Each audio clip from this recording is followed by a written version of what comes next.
I was a little late tonight because I usually go for a walk late afternoon. I was walking in Tilden, and then there's a very steep road coming out of Tilden.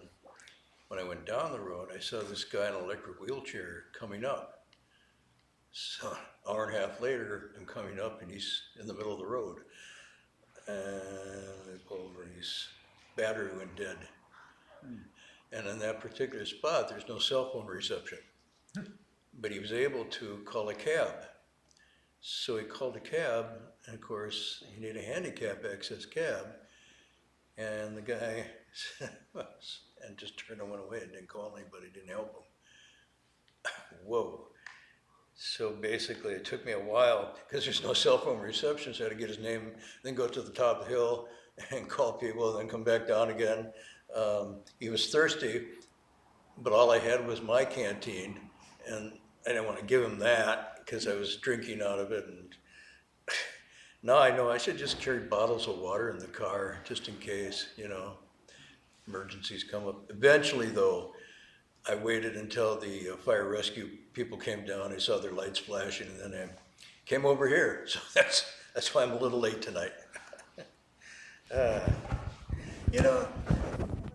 like 25, 30 cars that must have gone by him sitting there, and no one stopped.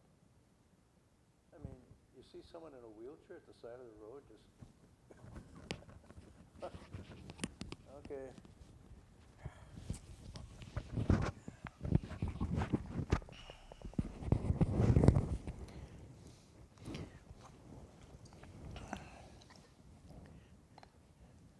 We have, let's see, this is the last of 3 classes? Yeah, this 16th is the last day. So two more after tonight. Well, we'll finish chapter 10. No, we won't. Not even close. Okay. I am looking at, though certainly we'll finish this section. So just to recant, 12 to 13, and 13 really into 14, and 14 into 15 to the end. And the reason I'm going through this a little quicker than I usually do is because this has 2 themes I want to emphasize, and one is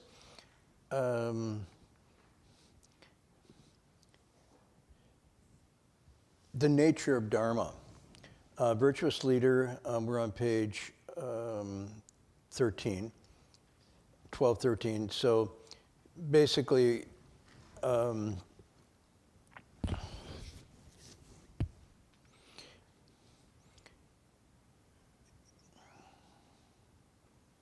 Manjushri is saying all Buddhas that ever were, are, or ever will be. And that's one way to represent the 3 periods of time rather than saying past, present, that are right now, have been, or will basically awaken to and reaffirm the same basic profound understanding. It's not culturally conditioned, it's not even conditioned by time. This is what's called the eternally dwelling Dharma. And emphasizing this also, it says innumerable Buddha lands, and this basically is referring to anywhere in the Dharma realm, certainly in this world. So it's not east, west, north, or south, it's not Asian or American, and it's not ancient or even future. So this universal quality of the Dharma is what all Buddhas awaken to. And yet he says, even though they awaken to this one profound teaching, they explain innumerable dharmas. So they use, develop, create, he says, appear in innumerable Buddha land, and they transform innumerable sentient beings, different sounds, they have different bodies, they have different ways of manifesting, and they also know the different minds and capacities of all these living beings, and so on and so forth. So the question is, why is this? Why? And essentially, he goes on to give examples of the earth. I'm looking at the various, and these are what I would call similes. Someone who's better at English than I was trying to figure out what's the difference between a simile and a metaphor. And I was going over my my English with Mrs. Hackworthy, but I think generally both are comparative, contrasting mechanisms to take one thing that's familiar and bridge it over to something that is unfamiliar so as to give an example that's alike. It resembles. I always thought simile was as, metaphor was like, but you know, you're nodding, maybe you went to the same school I did, but I think, you know, it's not that fixed, but basically it's taking, similes and metaphors are a very rich part of this teaching because they're constantly talking about things we haven't experienced. But they're trying to also say that this is in the reach of human experience. And they give metaphors and examples to help us understand. So here you have the earth, fire, going down the verses, the sea, the wind, thunderclouds, the earth itself, the singular locale of earth, sprout all kinds of plants, the sun, the moon, and then, alas, the great Brahman Lord. So there's 10 examples, or 10 verses here. That would be 9 examples, right? Earth, fire, sea, wind, thunderclouds, locale, sun, moon. Yeah, 9. So there's 9 segments here, but 10 segments, but 9 examples. So basically, these are things that most people in our realm would know about. Although each one of these, as we talk about it, are not givens. It's very interesting that there's a sense that the earth is abiding and unchanging in these texts, which are very old. But as we know now, it isn't that way. And what we take to be the unchanging, solid perpetuity of the earth is something that is really up for grabs right now. And I'm talking about what's called the Anthropocene. The Anthropocene is the new term that's used, a new measure of geological Earth history that basically says you cannot understand the Earth anymore without understanding the human impact and influence on it. There used to be 2 different things, but the Anthropocene is anthro-human, Pocene period, is saying this is what we're dealing with now. And this is something relatively new to our consciousness, actually in the last 20 or 30 years, depending if you're paying attention. If you're really paying attention, you could see it going back 100 plus years. But now it's really becoming, and people are writing about this, that the earth itself is malleable, it's changing, it's not a given and a constant, and it can develop or deteriorate based on the human influence. So anyhow, at this time, this wasn't the consciousness. There wasn't the sense that humans had a major impact on the earth. The earth was just given. Anyway, he starts with the earth and goes through a number of examples. And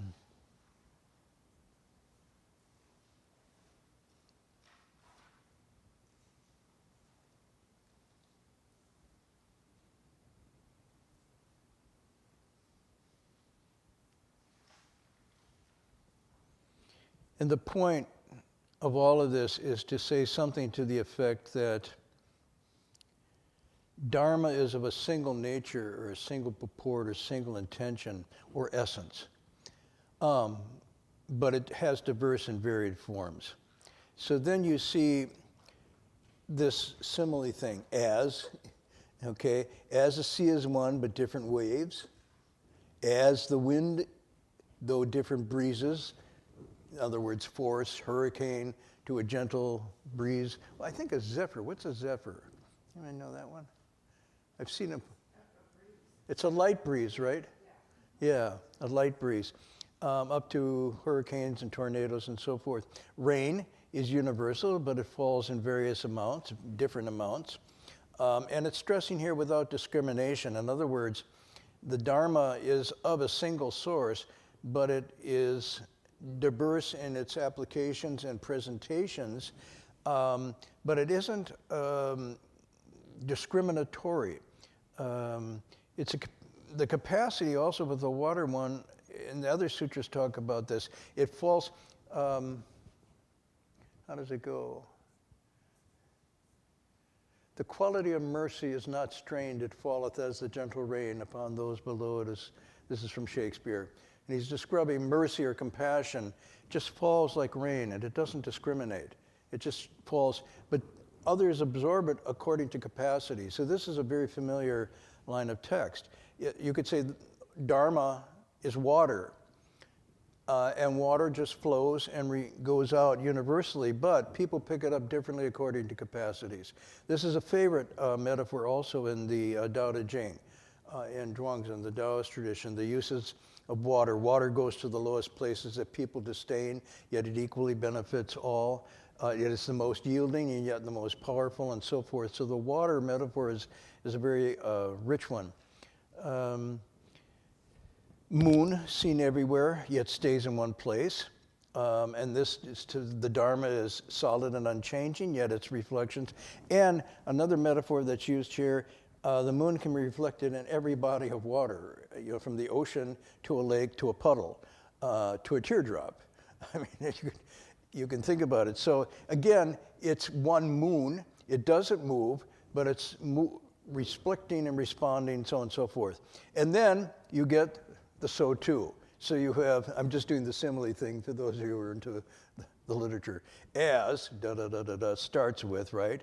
And then you have so too, and now you link, that's the bridge, indicating the simile, what? So too all Buddha's dharmas. And that's Jufu Fa Ru Shi. All Buddha's dharma like this, the same, Ru Shi. You could also say so is all the Buddha Dharma. So you can do it Buddha's dharmas or all the Buddha Dharma. So this has a number of important principles. One is the idea that dharma is only appropriate if it is measured to the capacity and the receptive abilities and potentials of those who are listening to it, hearing it, seeing it, encountering it. So although it is a one dharma, it has to be adjusted and elasticized in a sense, animated in certain ways. Not only through world's languages, that's one way it has to be adjusted, and that's a challenge. I was just at a conference and somebody was making the point very strongly, we're doing it all wrong. What do you mean we're doing it all wrong? We're comparing, Chinese philosophy and American thought, and we're doing it all wrong because actually it's not for sure they're comparable. I mean, it's like, duh, but if you thought about it, there may not be comparable ideas, structures, and often translation, instead of capturing this difference, fuzzes over it and tries to make them equivalent. Then you think, I got it, but what you got is what you already had, but you didn't get something new. So anyhow, it's a challenge. Translation is a challenge. So you have languages it has to go through. It also has to go through historical events and times, wars, peace, and now it has to go through the constant sort of post-traumatic stress or anxiety we're living in in this existential crisis of the climate and the idea that, in fact, we're not assured that we're going to be here on this earth indefinitely. And also the new existential threat of machine technology taking over and replacing human relations and human activities through AI and so on and so forth. So these things are the current anxieties that Dharma has to address itself to get through to the heart and to activate the Buddha nature again, because the Buddha nature can be covered over by our own afflictions and greed and anger, but it can also be covered over by the contingencies of the situations we find ourselves historically. And so it always has to be adapted and made relevant. Appropriate is the word they use. Dharma, and in fact, in the Avatamsaka prologue, which I'm going through again with delight, it says something, Dharma must be spoken to potentials. Dharma spoken not to potentials is useless. This is Chengguan's commentary on the Avatamsaka. So the potentials is everything. That means it has a single flavor. What's the flavor? We'll get into that a little bit. But it has to be delivered sometimes almost at a glance, a hint, and sometimes at a hammer. It'll depend on the situation. But this matches a very key point in the sutras, in the Buddhist teaching, that all living beings are essentially the same. Now, you saw that was the earlier section. Do you remember? We go back. Oops, I'm going back. In the text, Manjushri is asking, let's see.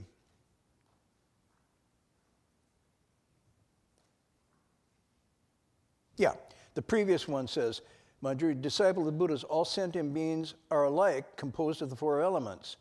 And yet, they have all these varieties and differences. So now we're going to, all dharmas are this way, and you could see, so just as all living beings are essentially the same, but have all this different karma, then the dharmas obviously are of a piece, but also respond to these different karmic filters, obstacles. Anyhow, this is very, very interesting. There's a logic to what you can see happening here. If these two didn't match up, the whole thing would be misread. You've got all these living beings at different potentials, and yet you have a single dharma. So essentially the same, it says, but the variety of their differences come from karma. Karma decides. And that is the line there you will see from the previous verse. According to what is done, appropriate consequences are born. That's the line. So the Dharma then has to be able to speak not to just the consequences, but to get back to the root cause. So a Dharma teaching cannot just describe the consequences, lament with you over the consequences, or even rejoice over the consequences. They have to bring it back to the mind ground. The Dharma has to come back to the source. Everything is made from this mind alone. Without that, you're not empowering the person to listen to the Dharma. They seem like it's chance or blessings or external agency that's causing it, or luck. But only when you're able to take to the karma, back to the causation, the agent that you are, can you then teach this teaching in an appropriate way. Otherwise, it seems sort of mystical or magical, anyhow, but inaccessible. Now, I hadn't noticed this before. That line, where is that? That's the beginning of the karma section, right? Yeah. Now, according to what is done, we're on page 10. Appropriate consequences are born. Anybody notice anything there? Close readers? You just heard me. You got to look, or otherwise you won't know what I'm talking about. What do you see? There is a very interesting thing I just noticed today. It's spelled B-O-R-N-E. Now, this is a translator's. What's the Chinese? Who's got it? Huh? What's the Chinese character? Sheng. Right? Sheng. Zhongsheng is translated as living being, but it means multitude, zhong, sheng, born. Born from a multitude of different conditions. So that means created, generated from. Here, though, the NE is usually mean carried. You bear something up, you carry it. So I don't know why the translator did this, but I suppose it could be either way. Consequences are born, created from the actions that are done, but also carried. So the weight that you're carrying is the result of the karma you created. It's just very interesting because you have, born, birth, and born as carried. Anyway, someone made a choice there. If you didn't know the Chinese, you might come up with a different character for B-O-R-N-E. Anybody?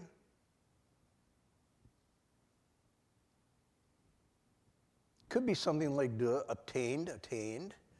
Could be something like that. Taken on. Anyhow, it's just interesting. Both work. So this idea that we're expressing here, the living beings are the same but have all these karmic differences.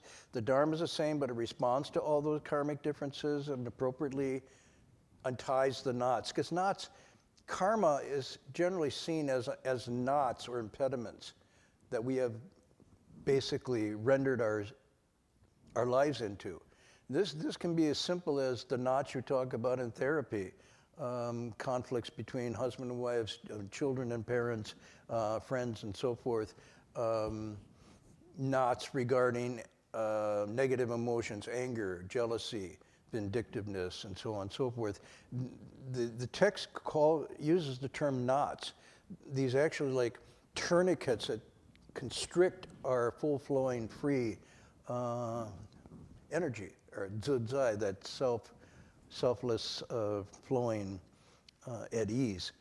And in the Shrangama, it also uses this wonderful expression. It talks about a scarf, a beautiful scarf, and you tie it into knots. And then instead, how do you get the knots out? You don't cut the scarf, you have to untie the knots and get it back to its full length again. And the text says, only when you know how the knots are tied can you untie them. So again, this teaching has to do with going back to causation, going back to intentionality as the source of all of our life.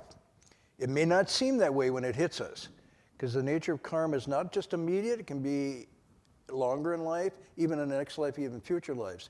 So without understanding the principle, we just seem to be, it's like it's out of control. There's nothing, it's just running muck on us. So this leads into a very key principle called bu'ar. Non-duality is a translation.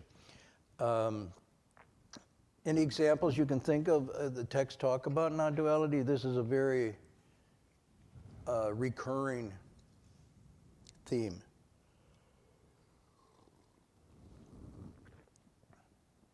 Going once, going twice.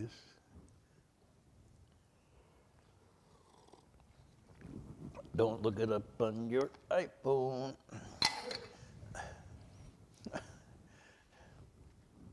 Okay. Panao Josherputi. You know that expression? No. Well, we just did in the Platform Sutra. Panao Josherputi. The afflictions are just bodhi. So what it means is, obviously the afflictions are not actually bodhi, but they're along a continuum. So this has to do, one and many is one of the non-dualities. Ordinary living beings and Buddhas.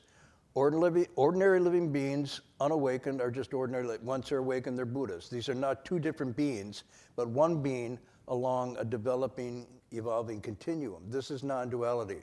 So non-duality doesn't mean they're identical, absolutely, but it means they're not,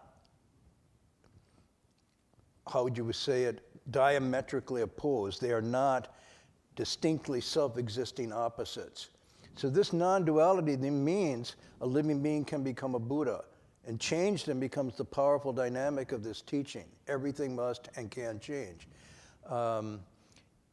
But these differences are their gradations along a single continuum. This is a principle of, one way to think of it, of those of you who know laws of thermodynamics, of which I'm not an expert, but I had to learn something about it. That was when they taught science and the humanities together in schools. Now, they don't teach them together. We've advanced. Anyhow, even though I was in the humanities, I had to take a lot of, okay, you might find this really, I don't want to dwell on this, but C.P. Snow, back in the, 56, I believe, made this famous essay called Two Cultures. And C.P. Snow said, the Western world particularly is dividing itself in two diametrically opposed paradigms. One is science and the other is humanities. And we're not going to, Can I finish that, or is it about this? About CP, no? About snow?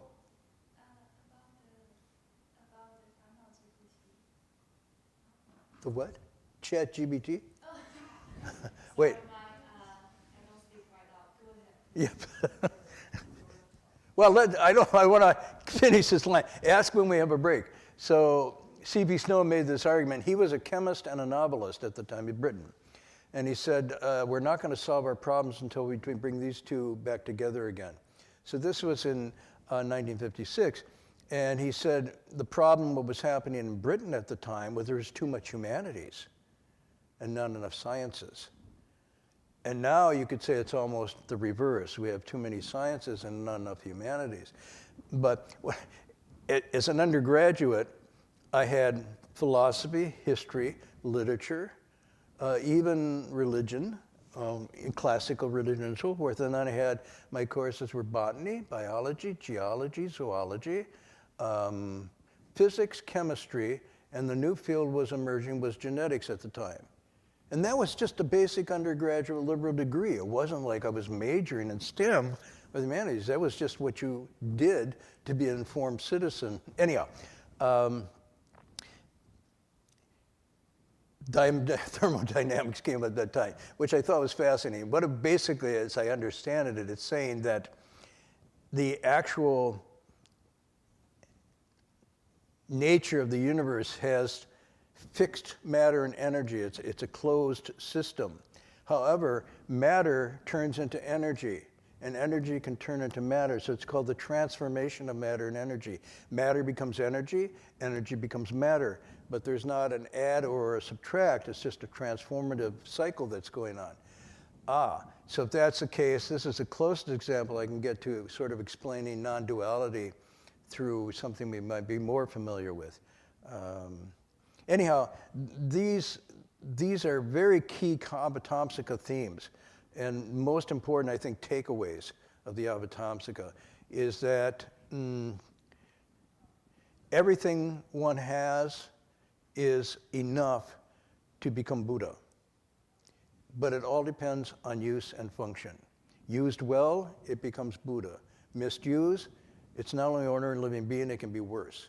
And so when it describes the 10 realms, from hells, animals, and ghosts, people, asuras, devas, so forth, up to Buddhas and Bodhisattvas, it's one substance, but manifested in different forms according to usage, function, karma, intentionality, and so forth.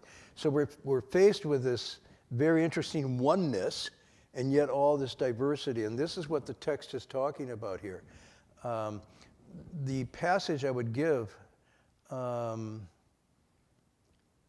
the non-duality also is this idea that the specifics of our lives hold dharmic principles.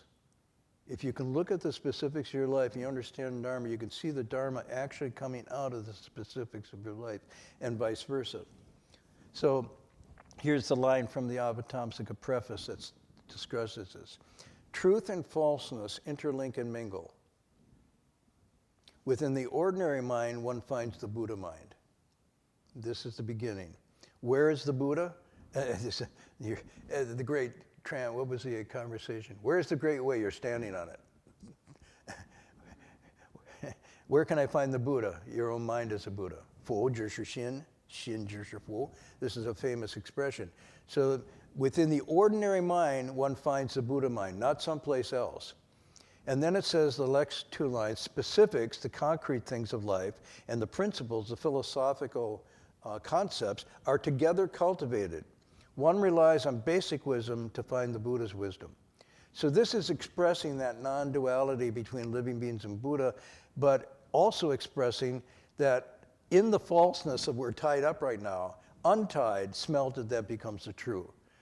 And in the specifics of our life, we find our way to Buddhahood, not in abstractions. So it's like wherever the knots are, that's where the Buddha is, so to speak. It's not like I can, if I run away from this knot and run away from that knot and blame you for the knot and so on and so forth, then I'm a Buddha. No, it's actually in the garbage. It's in the garbage and the knots where this is found. And only by working on that ground do Buddhas emerge. That's what it means. Within the ordinary mind, one finds a Buddha mind.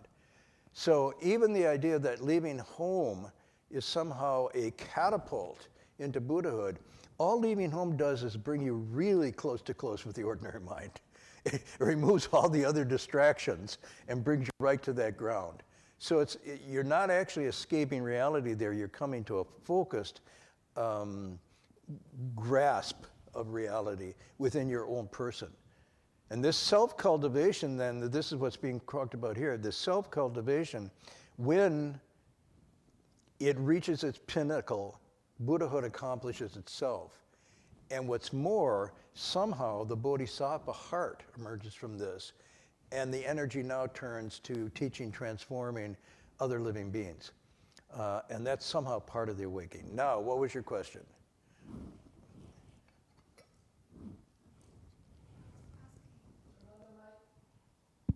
Yeah, it's turned on. I was wondering, when we're talking about 烦恼即菩提, Talking about what? 烦恼, afflictions is the 烦恼 Buddhi. 就是菩提, 烦 yeah. 恼即菩提, is it a fact or the instruction? So if we are talking about it as a fact, which means that Thought? a fact, reality, or is it truth or the instruction? So if we think about it as a truth, that means that whatever afflictions we're facing is Bodhi itself. And if we think of it as an instruction, that means that Instruction. like some kind of teaching, that means that we can convert our afflictions to wisdom. So that's two ways to take this phrase. If that's true, what is, and that's two different approaches to think of this. to what? To understand this, to understand this. I'm not sure which direction to go. Oh, my poor ears. I'm only getting part, and it's not your fault, it's my ears' fault. I can repeat this a little bit, so it's just like, yeah. I'm wondering if we are taking Can you just say it is it a question or is it a comment? I'm not... It's a question. Okay, and the question is simply... That whether 烦恼即菩提 is a truth or a instruction that we can take as an actionable insight. Yes.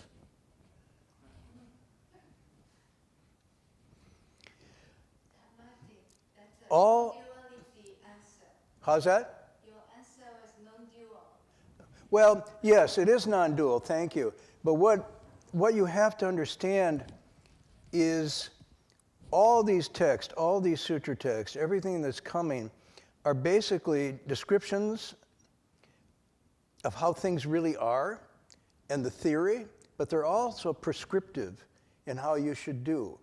And the only way that they turn into anything at all is that Dharma is done.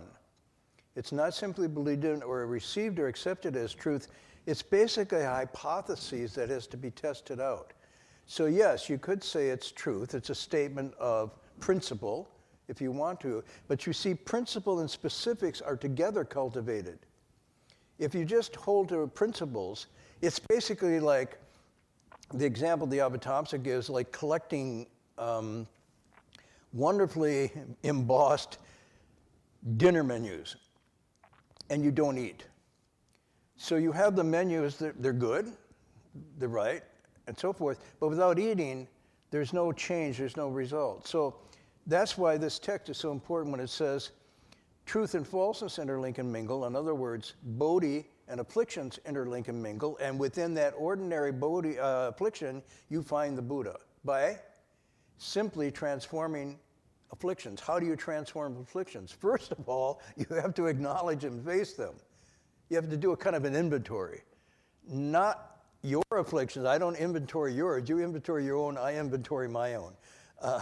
Otherwise, I'm just fault finding. Oh, yours, it's so bad. Mine are... No. You got to go there. But then acknowledge them is only the first step. The next step is to actually disown them, in a sense, disown them. And otherwise, change them and turn them around. So one of the ways they recommend it, greed, you reverse through generosity. Impatience, you transform through patience. Dissoluteness, moral depravity, through precepting. And eventually, they turn and become aids to the way as opposed to obstacles in the way or impediments. The expression, afflictions, you cut them off, Master was very clear, he says you don't cut them off. If you cut them off, you're cutting off the root. What you do is you transform them, you change them. So again, there's a process. Why you have repentance and renewal or repentance and reform is a key mechanism for changing afflictions in the body, but it has to do with acknowledging, facing, and then saying, I'm not going to do this anymore, intentionality, and then following that up with behavior and habit patterns, okay? You can say, I'm not going to smoke anymore. Okay, great. Well, how are you going to enact that? You're going to have some discipline and some mechanisms in place, because when the urge arises, the habit energy of afflictions will take over again unless you have and this is what Dharma is. Dharma is a countervailing force on bad habits, if you want to use it that way. And all these methods that are presented here are psychoactive methods for changing yourself from an ordinary or incomplete, unsatisfied living being into something that is a little more than ordinary, a little virtuous rising above, not as an arrogant assumption, but as a development of your humanity, perfecting your humanity, becoming the best possible person you can. That's all Dharma is. And that's why it says, when that path is walked to the end, Buddhahood accomplishes itself. But it has to be walked to the end. This is true of the Confucian tradition. In the Confucian tradition, you see he has a model. He says, you want to change the world, first you have to change your family. You want to change your family, first you have to change yourself. You want to change yourself, you have to go to the very, very, very smallest of places, intentionality, desires. And by changing those, you gradually become a better person. And you become a really better person, then your relationship with your family also radiates through. When that's true, it reaches out and it says, therefore, you can transform the world. But it begins in the smallest of places. So this model is very much the one here. Face it, deal with it, change it. There's no other way to get truth and falseness separate, or as they say, they interlink and mingle. Yeah, okay. I don't know if that helps, but it's a discussion. Yes? Can we say that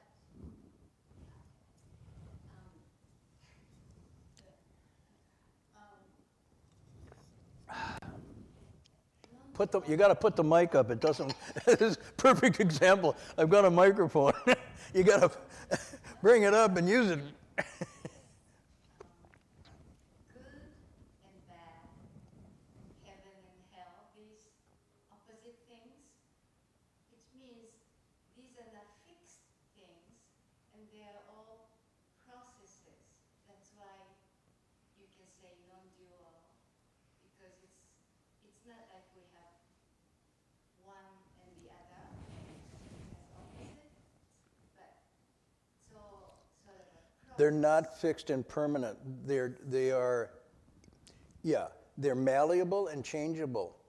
And for example, just historical examples, when the settlers arrived in what we now call New York, they said there were two verdant breasts into the ocean, completely virginal and pure. The air was so fresh they became intoxicated. They drank the water out of the stream. They're talking about Manhattan. Nobody would describe Manhattan that way. So you took what was once a heaven and turned it into something of a hell. On the other hand, in Heng Sure State, Ohio, they polluted the river so bad, the Cuyahoga River, that it caught fire in the summer. And Heng Sure said, you used to watch the fire trucks come down to the Cuyahoga River and put out the fire in the river. And so they had all these blue ribbon committees saying, how are we going to clean this up? And one person finally says, why don't we just stop polluting? And they did. And now the river, people eat fish, they swim, and they boat, and it cleaned itself by itself. So heaven and hell, polluted, defiled, these things depend on human activity. They're not fixed. And so in the 10 Dharma realms, that's why it says the 10 Dharma realms are not beyond a single thought. Each thought unchecked, or each thought properly cultivated, leads to either the sage or the Buddha or the hells and living beings. Greed, anger, and stupidity are the primary determining factors, and generosity, kindness, and compassion, equanimity, and joy are the others.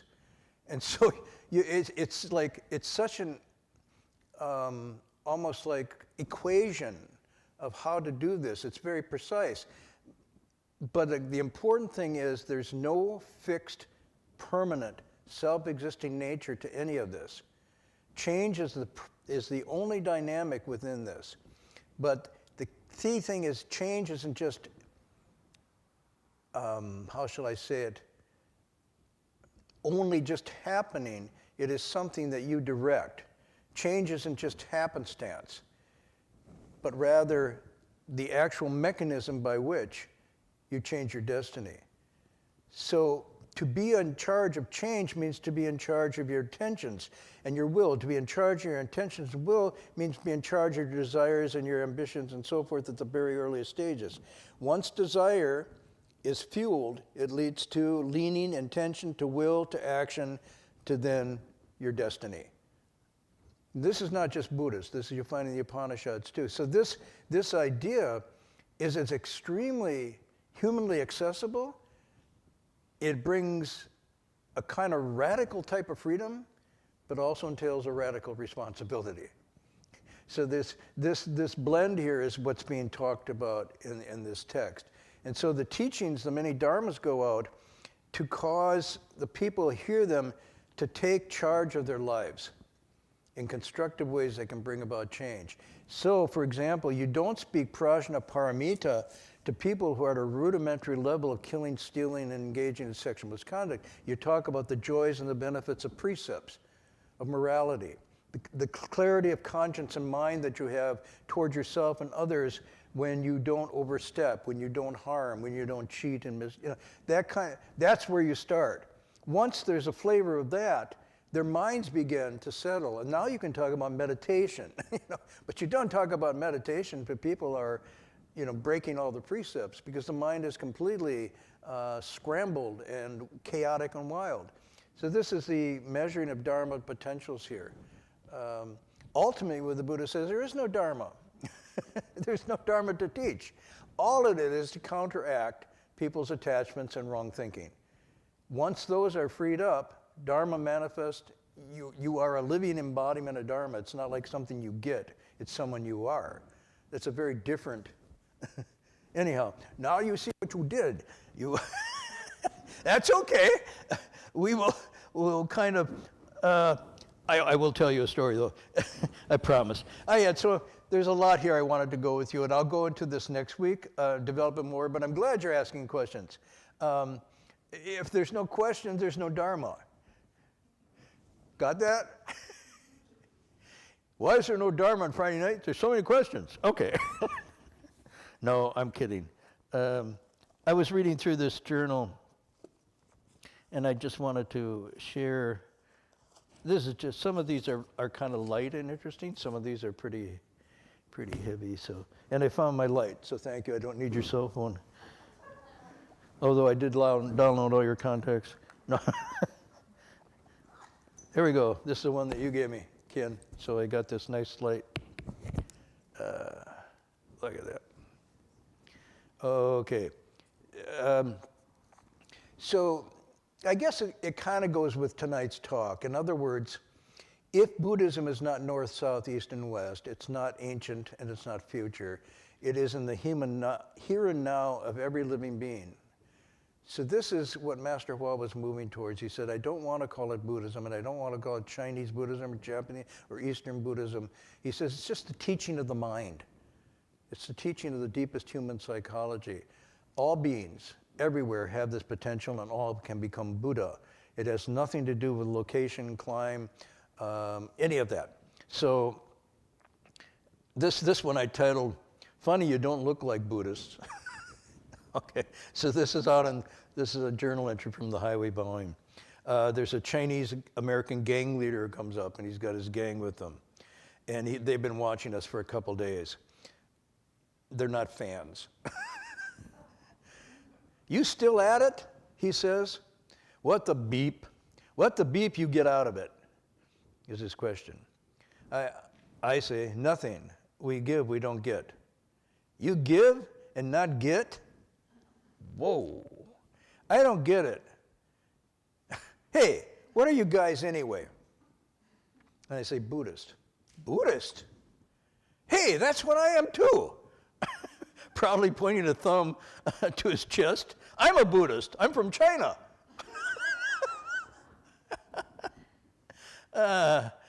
Let's see.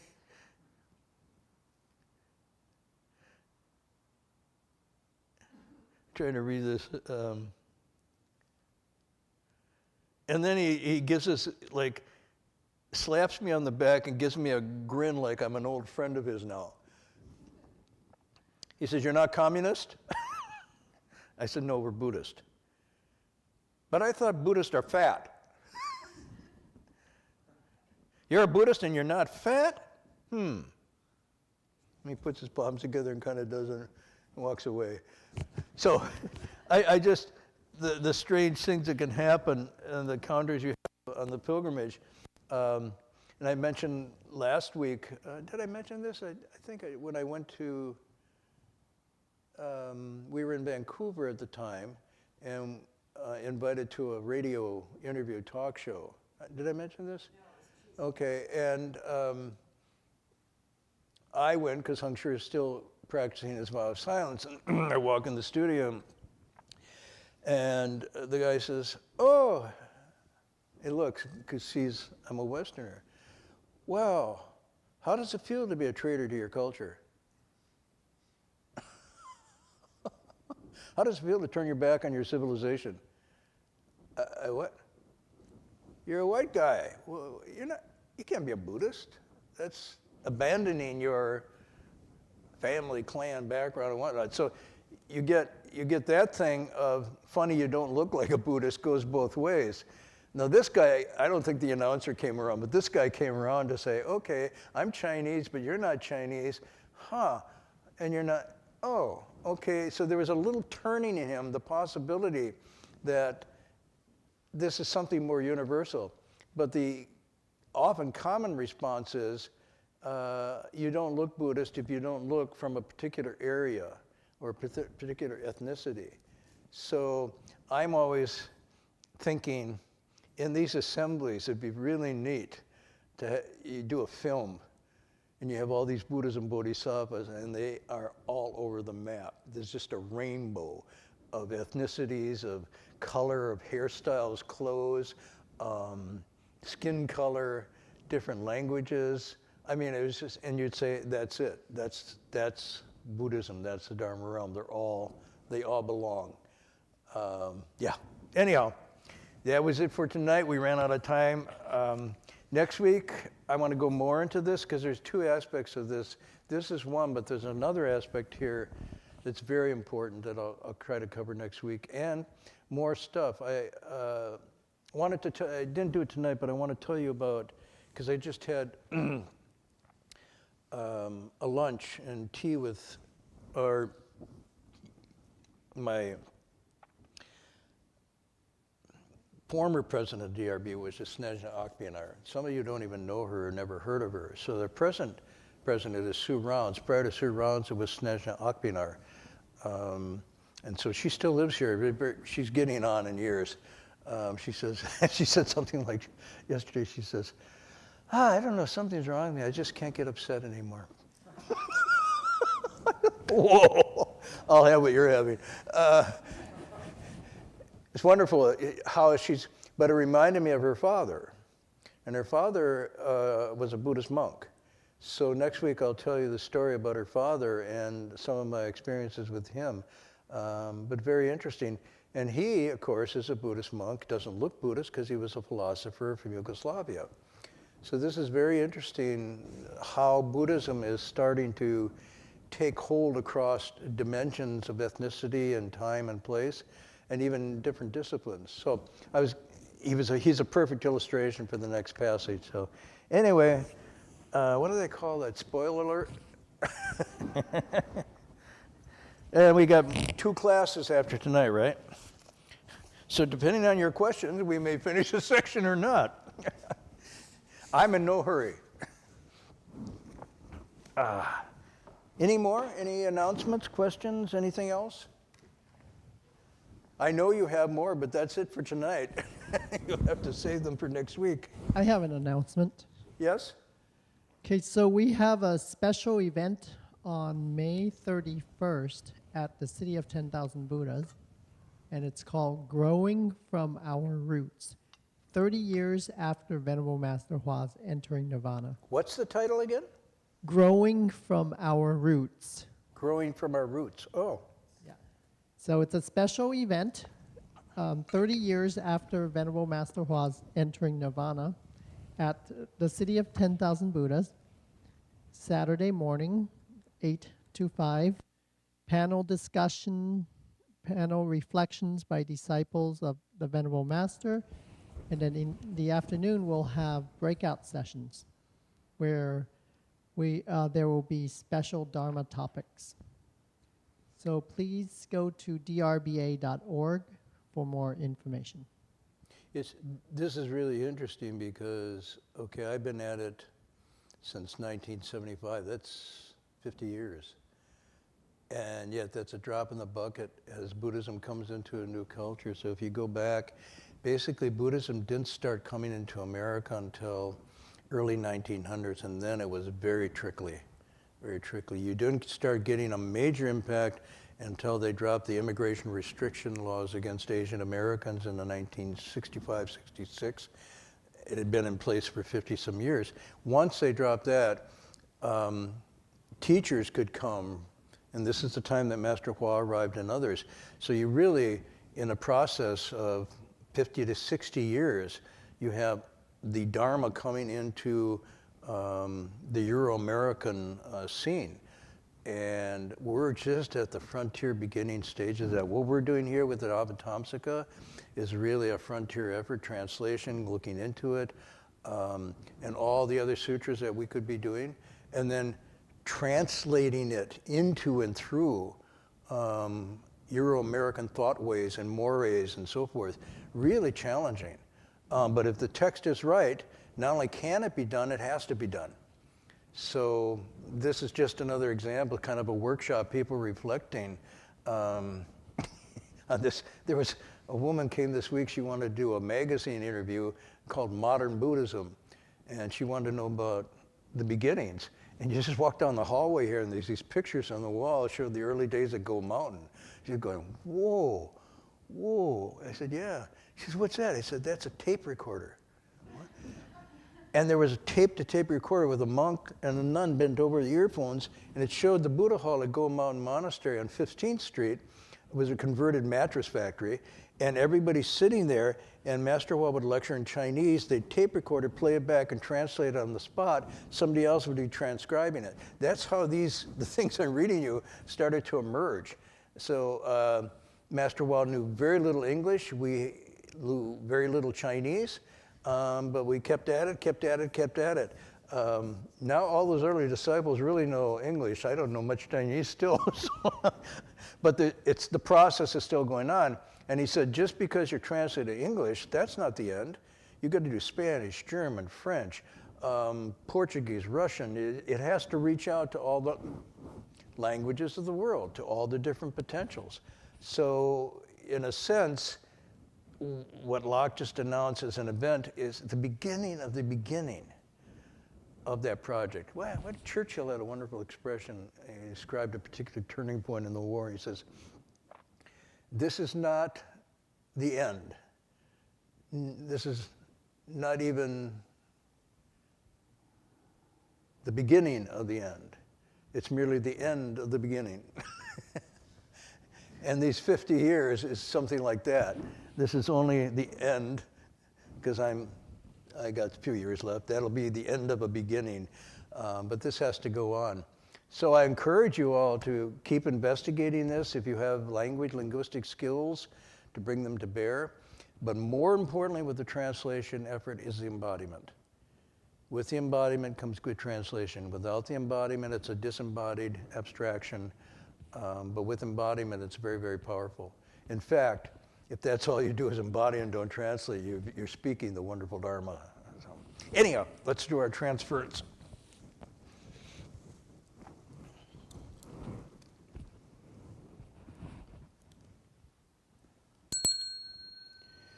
May every living being, our minds as one and radiant with light, share the fruits of peace with hearts of goodness, luminous and bright.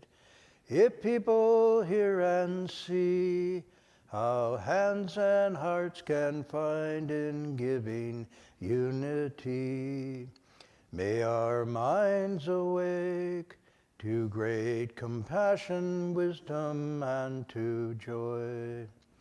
May kindness find reward. May all who sorrow leave their grief and pain. May this boundless light dispel the darkness of our endless night.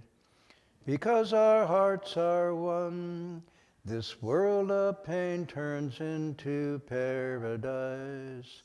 May all become compassionate and wise. May all become compassionate and wise.